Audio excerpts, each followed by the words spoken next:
On this episode of Prop 3D, we go over the Form 2 3D printer. This desktop printer is capable of printing some amazingly detailed pieces for your prop and costume projects.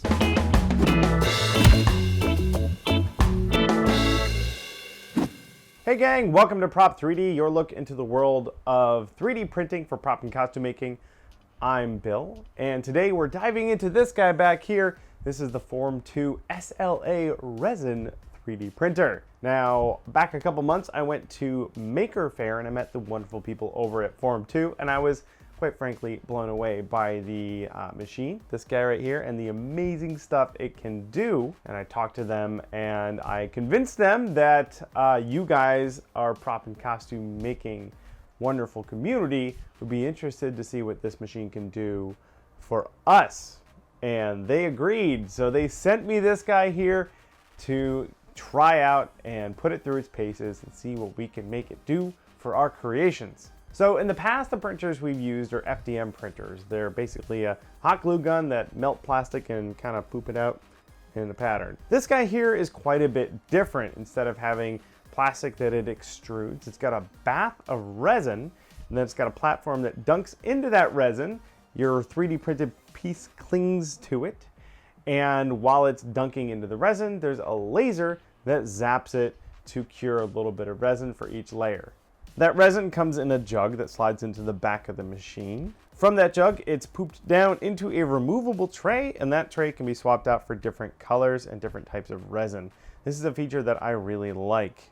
This system and these types of resins allow for an extremely high precision 3D print. In fact, I rarely run this thing at its highest quality, especially if I intend to sand it at all. I found the medium quality is pretty great for just about everything we've done.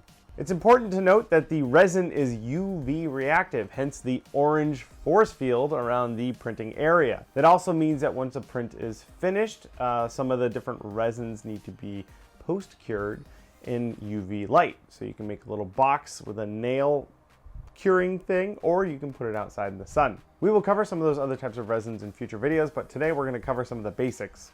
Speaking of resin as well, when it's done being printed, before post-curing, you take it off, you put it into this jug here of isopropyl alcohol and wash off any of the extra resin. This is just a part of the process. Everything gets covered in goo. So what can you make with this machine? Well, anything you can print on an FDM printer like our Ultimaker or Dremel, you can print on this guy with the bonus of doing some really highly detailed parts. For example, what if we took our Nuka Cola bottles that we built and shrunk them down to ornament size and printed those guys up? This is the same model that we used last season for our Nuka Cola bottle, only scaled down. Those files got dropped right into the pre-form software for the Form 2, and it's actually really nice software. It's got a wizard that'll set everything up for you if you'd like, but you can go in and do it custom if you want. I really like the wizard. It'll add support material for you and orient the piece in the premium spot before sending it over to the printer via Wi-Fi, which is a very nice touch. Now, as a comparison, I printed the same file over on the Ultimaker in a transparent PLA, and I will show you a comparison in just a moment. But first, the Form 2. I printed several bottles on the Form 2 in a transparent resin at the very highest quality. 4 bottles took 8 hours to print. That's right, this did take quite a while. Now the first try I forgot about supports inside the bottle. It's hollow and it automatically put some supports on the inside. These were kind of tricky to remove and resulted in some damage on the bottle, but that's fine. I simply removed the supports from the inside of the bottle in the software, sent it back to the printer again, and printed it. These came out pretty much flawless. We also, of course, printed some teeny tiny little bottle caps. Overall, these bottles turned out great. These are simply amazing. Brittany removed the supports and sanded down the surface with some 400 grit sandpaper because you guys know we just love sanding. To add some soda, Brittany mixed up some tinted Smoothcast 325 and filled up the bottles in both Nuka Cola and Quantum flavors. Of course, there are some bubbles in the resin, and normally you try and remove these bubbles with a pressure pot, but in this case we decided to leave them in on purpose to get a little bit of a carbonated liquid look. When the 325 resin was all cured, the bottles were sprayed with a gloss and varnish to get that nice shine back. Stickers were wrapped around the bottle and the caps were glued on, completing these tiny, adorable, wonderful bottles. In fact, the Nuka Cola Quantum got some glow powder put in there so that they actually glow in the dark, which I think is a wonderful touch. So that's one example of what you can pull off with this machine. We got a whole bunch more over here. I took raised blaster files that I made a while back and again shrunk them down really tiny and printed myself just the most adorable little raised blaster. I am compelled to tell you this was printed on the medium quality. It's crazy banana pants how good this thing looks on the medium quality. I also did some jewelry. I redesigned my wedding ring and printed it out at various qualities. In fact, these two comparisons are the high and medium quality, and I challenge you to tell me which is which. They both look amazing. I also printed that same ring out on the Ultimaker, and it did a bang-up job. Don't get me wrong, but that form print is just gorgeous. So what's my conclusion? Is this thing worth the money? Because it is a little bit pricey, and the resin's a little pricey too.